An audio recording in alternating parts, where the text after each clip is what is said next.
Humans truly are peculiar creatures, Queen Alexthra murmured, her voice like silk wrapped around a scalpel. You use physical contact? For reproduction? Barbaric. Jackson Vale, hands cuffed behind his back, offered his signature smirk. His lip was split, probably from the last soldier who got tired of his wisecracks. He looked up from his knees at the glowing throne room, all crystalline spires and pulsing violet light. Alexthra sat upon her elevated throne of living stone, draped in semi-transparent robes that shimmered with organic tech. The court of Aurelia was silent. Dozens of nobles in flowing white and silver watched the prisoner with thinly veiled disgust or curiosity. Some had no mouths, others no eyes, but all turned their faces toward the human like he was an animal fresh from the swamp. You requested a demonstration, Jackson said, voice hoarse but unwavering. Who am I to deny royalty? Alexthra raised an elegant eyebrow, her amethyst eyes glowing faintly. Proceed. He cleared his throat theatrically. It begins, he said, pausing for effect, with eye contact. A collective gasp rippled through the chamber. Then, he continued, standing slowly despite the chains, if the atmosphere is sufficiently awkward or emotionally charged, a ritual begins. It's called a date. A few Varelian nobles twitched in horror. Food is consumed, Jackson added. Sometimes beverages containing ethanol. Emotional defenses lower. At some point, contact is initiated. He made a slow motion of reaching out, letting his fingers hover near an imaginary partner's face. And then, we touch lips. The silence that followed was nuclear. A few nobles dropped their chalices. One elderly ambassador emitted a choked gurgle and collapsed into a bio-suspension pod. Fascinating, Alexthra said flatly. Continue. Jackson's eyes sparkled with mischief. Clothing is removed. Frequently with great urgency. Then. Enough, she snapped, one violet hand raised. But he didn't stop. Then comes the main act. It involves alignment of two compatible anatomical structures. Repeated motion. Rhythmic. Passionate. Sometimes accompanied by sound. Another noble fainted. Someone in the corner began to pray. Alexthra's expression was unreadable. But her pupils had dilated slightly. Eventually, Jackson said, if all goes well, conception. The formation of a zygote. Followed by 9 months of biological parasitism. Gasps turned into shrieks. One noble burst into laughter so intense it triggered an involuntary spasm of his floating sensory crown. You allow internal gestation? Alexthra asked, her tone halfway between genuine inquiry and nauseated disbelief. Allow? Lady, we throw baby showers. More laughter. A ripple of scandalized delight swept through the court. Alexthra rose from her throne. Her robe rippled around her like waves of silk ink. So crude, she said, approaching the prisoner. Her footsteps made no sound. So inefficient. So biological. Jackson tilted his head. You say that like it's a bad thing? The Varelian way is superior, she said. We synthesize life from the convergence of quantum consciousness. No mess. No unpredictability. No fun, either, I bet. A flicker of something annoyance? Amusement crossed her face. Tell me, Earthman, she said, now standing a foot away. Her perfume smelled like starlight and ozone. Do you truly believe your primitive methods have merit? He looked into her glowing eyes. Well, they got me here, didn't they? They got you chained to my floor? Yeah, but look how many people I entertained along the way. The court tittered again, uncertain whether laughter was appropriate in a queen's presence. Alexthra turned from him, her back straight as a blade. Take him to the vivarium. I want further study. You mean another demonstration? Jackson called after her as guards dragged him to his feet. Because I've got a few more moves you might find educational. The throne room doors slammed shut behind him. Ghastly, Alexthra muttered, resuming her seat. Yet for some reason, her fingers lingered thoughtfully on her lips. The room was sterile white, humming softly with the sound of biomonitors and spectral scanners. Jackson Vale stood shirtless in the center, wrists unbound but surrounded by invisible containment fields. He eyed the floating sensors warily, each pulsing with faint blue light like mechanical jellyfish. "You know," he muttered to no one, "for a prison cell, this place has great lighting." A panel slid open with a hiss. She stepped in. Queen Alexthra of Aurelia. Skin the color of dusk-kissed amethysts, her platinum hair cascading like a waterfall of light. She wore what Jackson could only describe as a scientific contradiction, an outfit designed to expose maximum skin under the guise of clinical necessity. Thin bioluminescent straps crisscrossed her torso, leaving more uncovered than covered. A clipboard hovered beside her, glowing. Jackson's mouth went dry. "I've never been seduced so scientifically before." "This is not seduction," she replied coolly. "It is trial 71 of experimental fertility simulation." "Nice. But the door says experiment #69. Her eyes flicked toward the panel, then back to him. "That is, unfortunate coincidence." Jackson smirked. "Sure it is." She walked around him in a slow circle, scanning his form with the clipboard's sensors. Her face remained impassive, but there was the faintest quirk to her lips as if she were trying very hard not to smirk back. Vitals, elevated heart rate, minor cranial abrasion, elevated testosterone. Can you blame me? Royalty in revealing robes circling me like a shark? I'm doing my best not to pass out. She ignored the comment. Remove lower garments. He blinked. Pardon. For full anatomical analysis. Wow. We usually wait for the second date. She sighed through her nose. We have no such rituals. I'm starting to feel culturally oppressed. Despite herself, Alexthra paused. Something flickered behind her polished demeanor. Curiosity, maybe. Or amusement. Then she reached out not with her hand, but with a long, elegant instrument from her clipboard.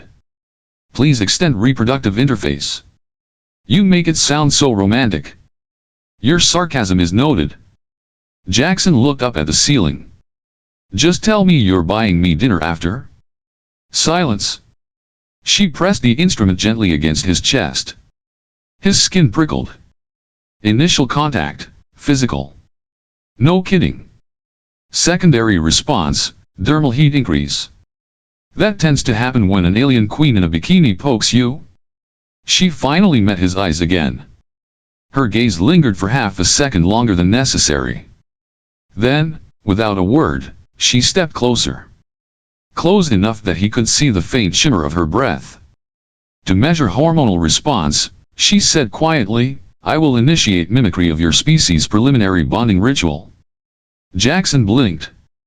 Come again. She leaned in and kissed him. It was clinical. At first. A press of lips like data points being logged. But then. Something shifted. He felt it. So did she. The kiss lengthened, deepened. Her hand, still holding the clipboard, trembled slightly. One of the sensors hovering near the ceiling spun erratically. When she pulled back, her pupils were whiter. Her cheeks if possible darker violet than before.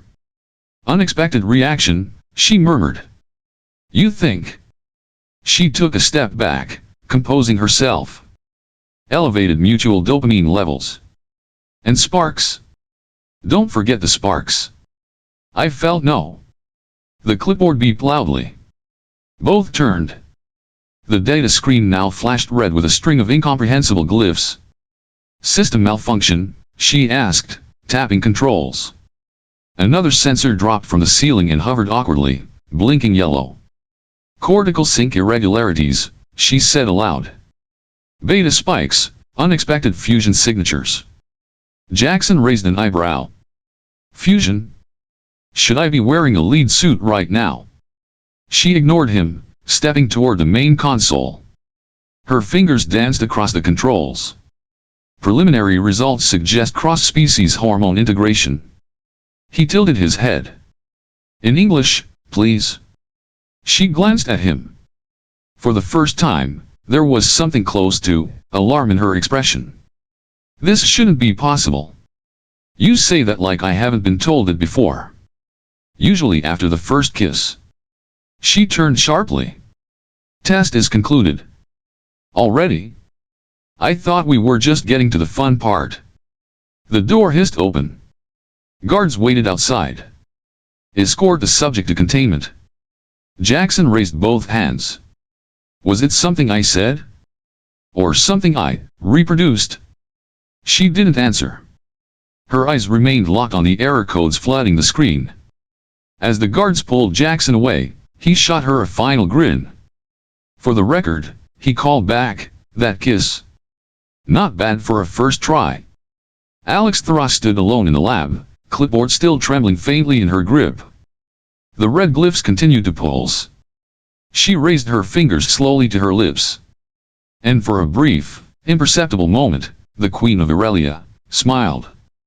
Queen Alex Thra had not slept in 3 nights. The palace medbots reported normal vitals, yet she felt off. Her limbs ached without cause. Her appetite twisted in bizarre directions. At one point she demanded raw glucose wrapped in protein membranes, a dish no Virelian had consumed in centuries. And then there were the waves of nausea, sudden and sharp, arriving without warning like photon storms. The worst came during a High Council session. The integrity of our gene stream must remain untainted, she declared, addressing the circle of purity. Dozens of elders stood in tears before her, robed and glowing, nodding in serene agreement. We cannot allow even the thought of primitive contact to endanger the balance of. She paused. The chamber tilted. Alex Thra's jaw clenched. Her stomach lurched. For a second, the majestic Queen of Aurelia, a paragon of elegance and order, slapped a hand over her mouth.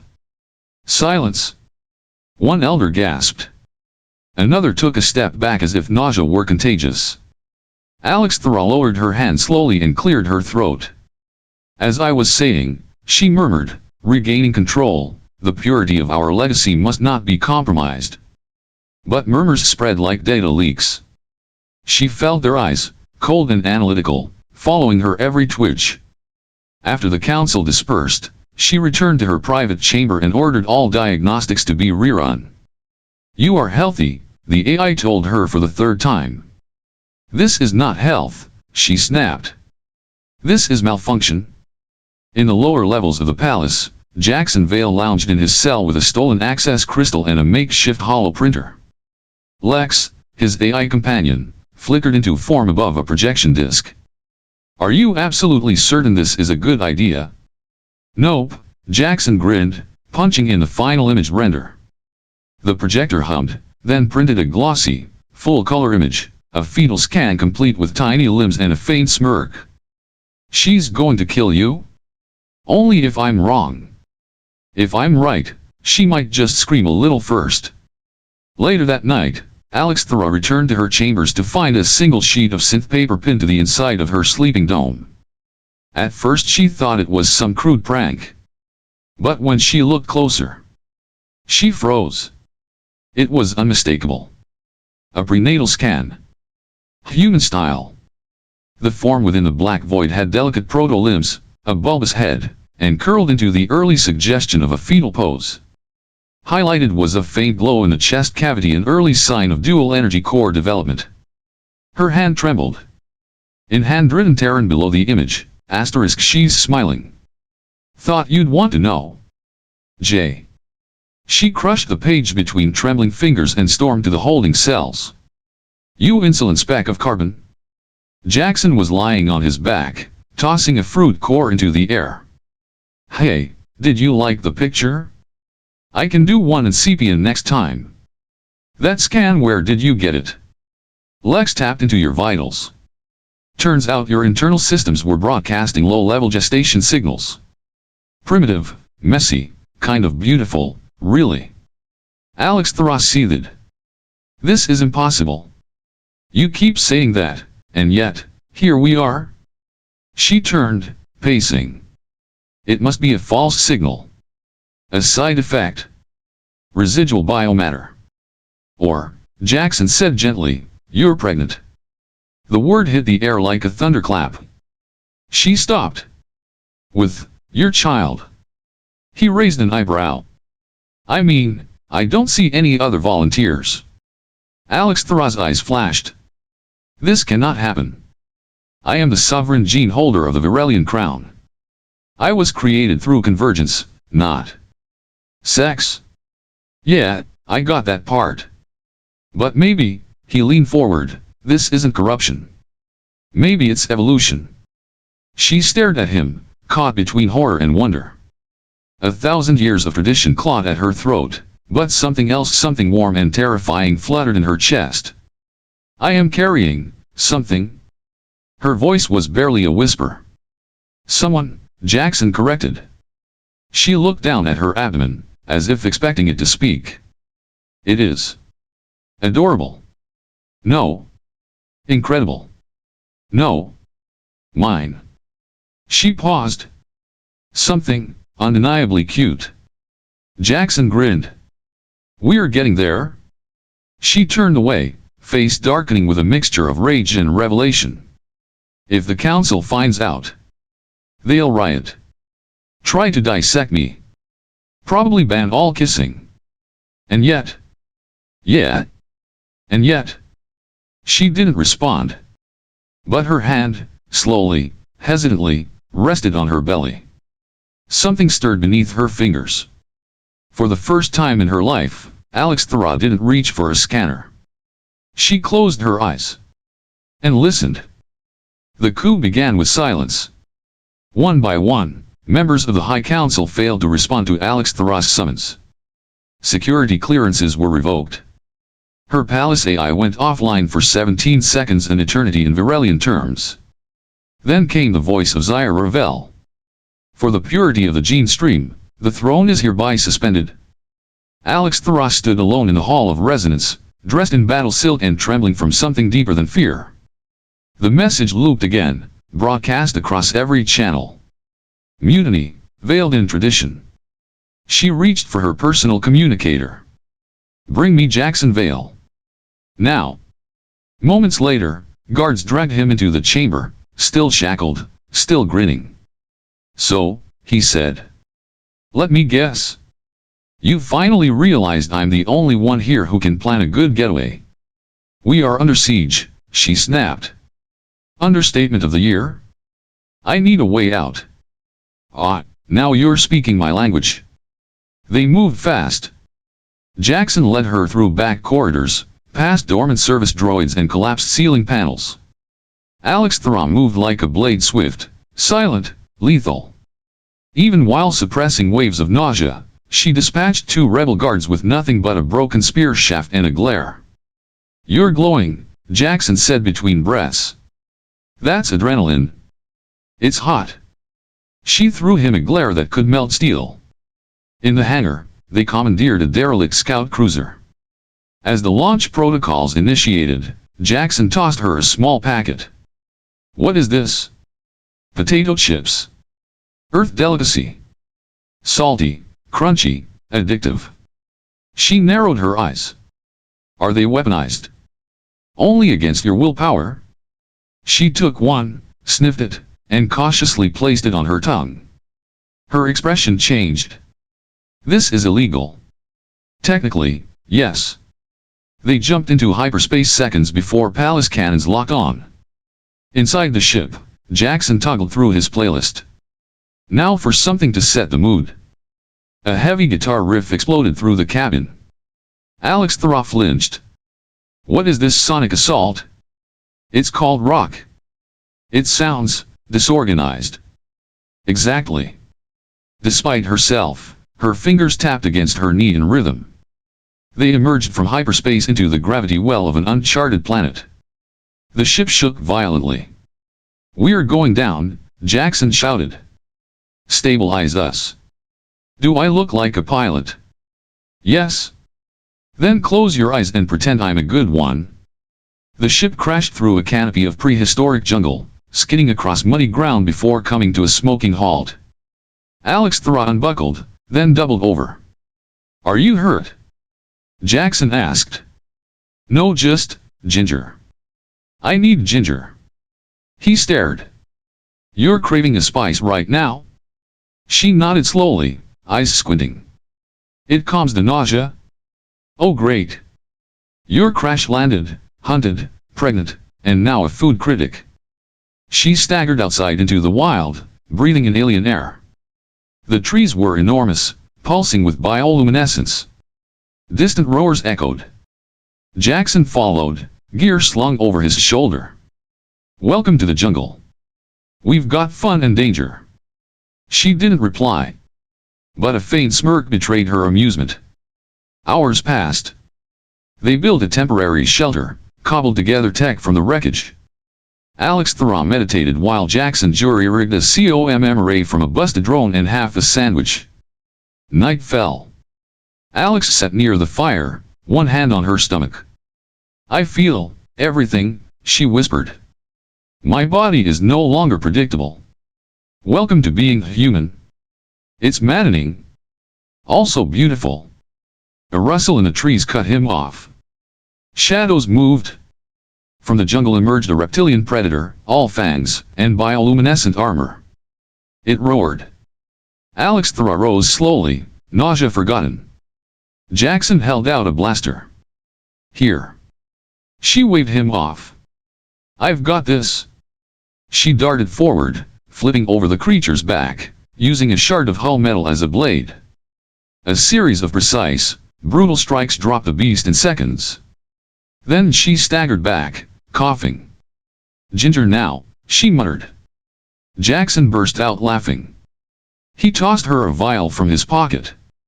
"You brought spice with you? What can I say? I plan ahead." She drank, sighed, and sat beside him. "How long until they find us?" "Depends. Could be hours. Could be days. Then let's make the most of the quiet." For a moment, the Queen of Aurelia leaned against the smuggler from Earth. And under twin moons, among roars and ruins, they shared peace in the eye of a galactic storm. The jungle was quiet. Too quiet for Jackson Vale's liking. He sat cross-legged in the dirt, chewing on what might have been an alien cucumber or a mildly venomous vine. Hard to tell. The campfire crackled low beside him. Across from him, Queen Alex Thra, former ruler, current fugitive, and very pregnant, was meditating. Or trying to. Her eyes fluttered open. Something moved. It was probably gas. She glared. "Inside me." Jackson blinked. "Oh. Right. That kind of movement." She placed a hand on her stomach. Her brow furrowed. Then, suddenly, she flinched. "What was that?" "That," he said, smiling, "was a kick." She looked horrified. "It attacked me?" "Technically, it's just saying hi. It struck the interior of my organs." "That's hostile behavior." He chuckled. "It's called bonding. It's called invasive." Lex's voice buzzed to life from a nearby data pad. "Statistically, fetal kicking is a sign of healthy development.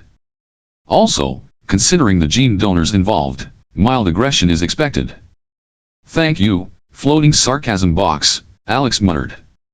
"You're welcome, Your Majesty." She stood, wobbling slightly, one hand still pressed protectively over her abdomen. Her once pristine armor had been cut, repurposed, patched with scraps. Jackson had managed to sew part of her battle tunic into a makeshift support wrap. He was weirdly proud of that. "You're leaking again," he noted, pointing. "No, I am glowing," she corrected. "My skin reflects hormonal surges.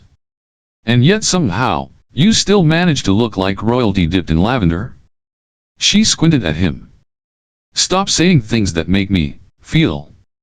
"What? Feeling's not part of the royal toolkit. Emotions complicate strategy." He passed her a drink made from filtered stream water and alien fruit. "Well, in that case, you might want to sit down." Because I think our daughter just did a full somersault. Alex sank to the ground, breath catching. This is not sustainable, she whispered. You're doing great. I'm sweaty. I crave carbohydrates. I cried when a bird sang. That's called being human. Or, you know, half of it. I don't like it. Liar. She looked away. But not before he saw the tiniest smile. Night came fast. The fire cast flickering shadows against the ancient trees. Somewhere distant, a chorus of reptilian howls echoed like lullabies gone wrong. Inside the shelter, Alex lay curled on her side, trying to sleep. Jackson sat nearby, tinkering with a small transmitter. Jackson. I miss you. He froze. You mean, like, when I'm over there? When you're not near? He turned, saw her face in the firelight. Uncertain. Vulnerable. I miss your chaos, she added. And your carbohydrates. He snorted.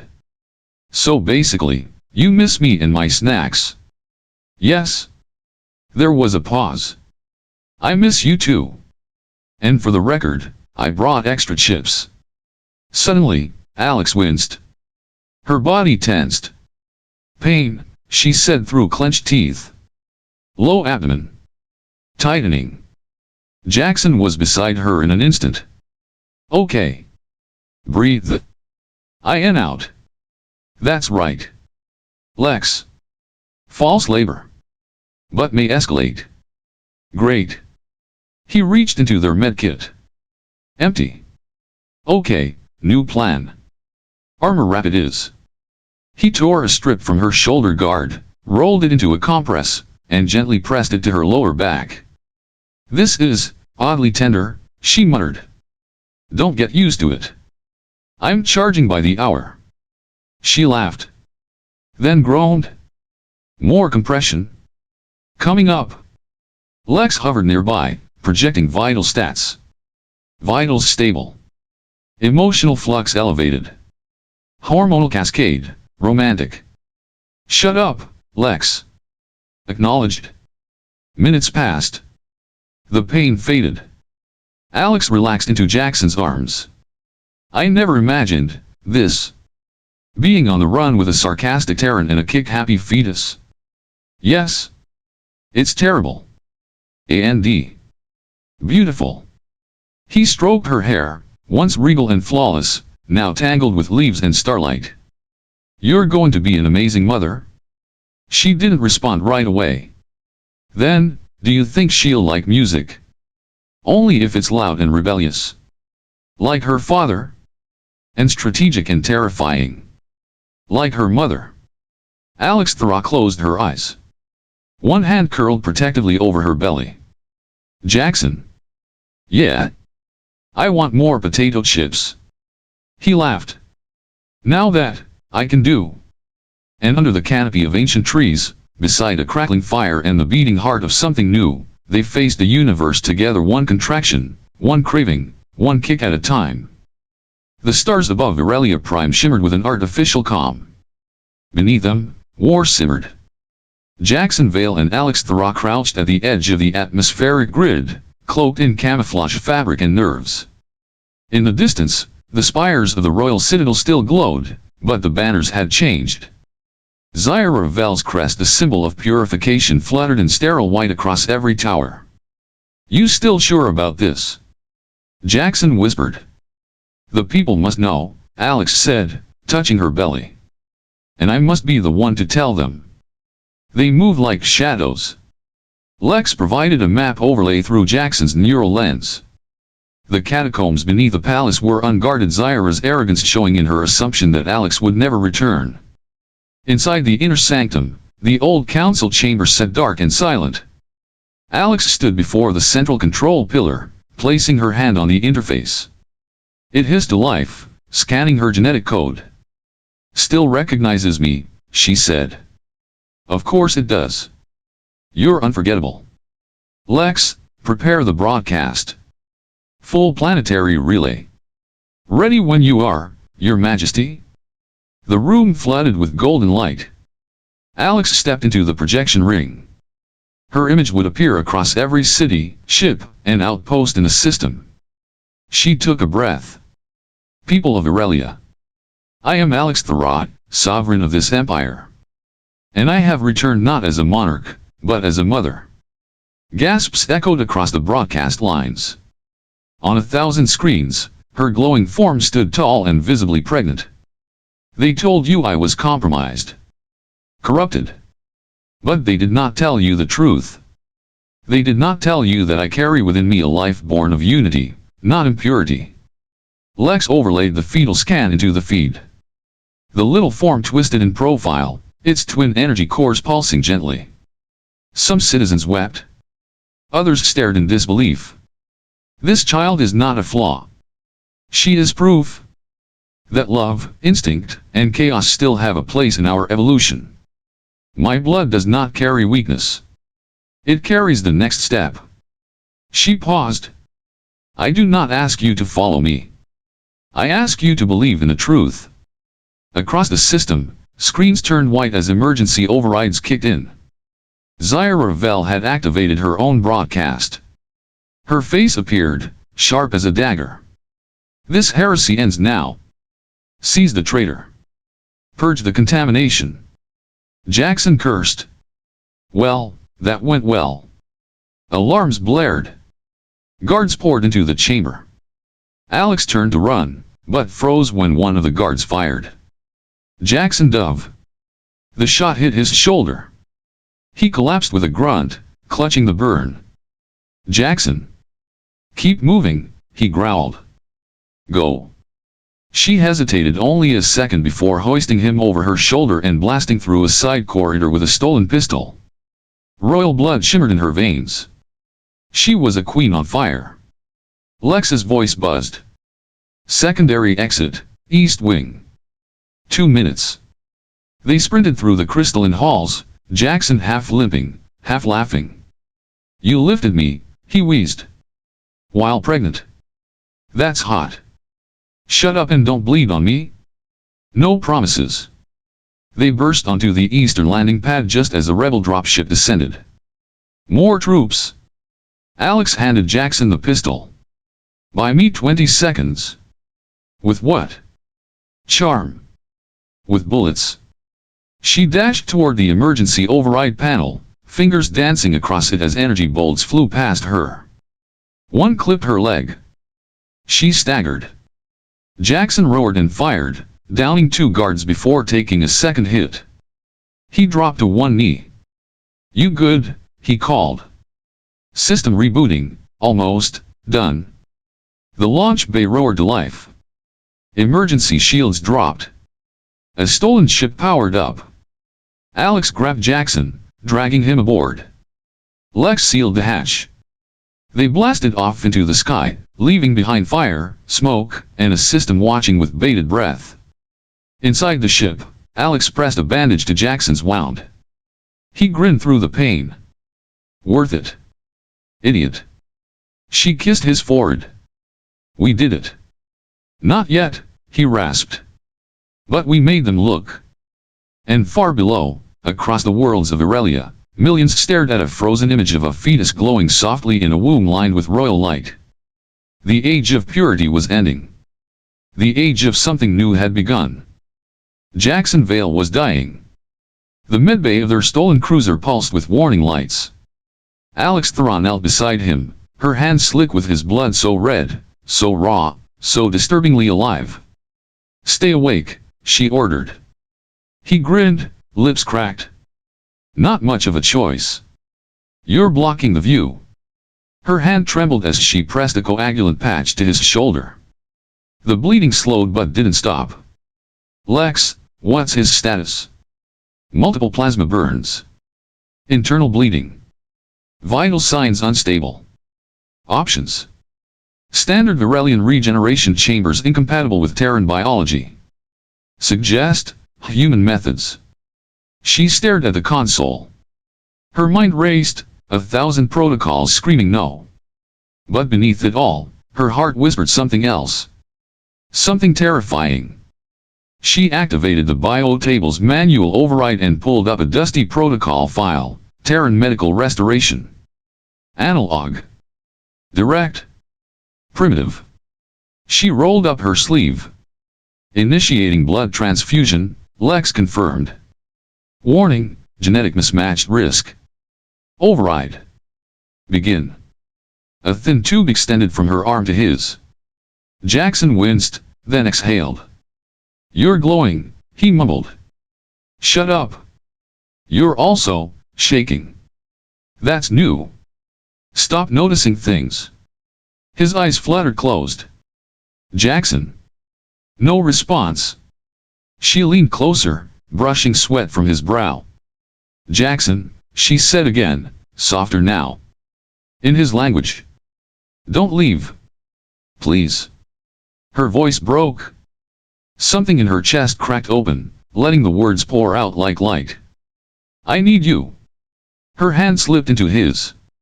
It felt small and warm and terrifying. The child inside her stirred.